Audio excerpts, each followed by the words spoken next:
नगरमधून आम्ही मोर्चा काढला. इथे गेले 8-10 वर्ष आमची पाण्याची अडचण आहे. आम्हाला कुठल्याही प्रकारचं पाणी भेटत नाही आहे.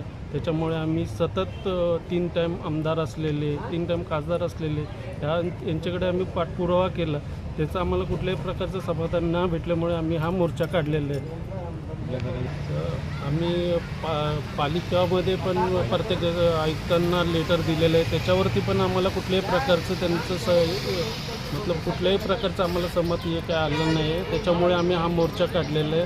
त्याच्यामध्ये आम्हाला ठाकूर साहेब म्हणून भेटलेले आयुक्त त्यांना निवेदन दिलं आम्ही. त्यांनी आम्हाला सोमवारचा टाईम दिलेला आहे की लेखी तुम्हाला उत्तर देऊ म्हणून. आणि त्यांनी तात्पुरतं टँकर देण्याचं एक सोल्युशन दिलेलं आहे. ते पण टँकर देण्याचं हे सोल्युशन कायमस्वरूपी ते सोल्युशन नाही आहे. तर आम्हाला फायनली कायमस्वरूपी आम्हाला एक सोल्युशन करावं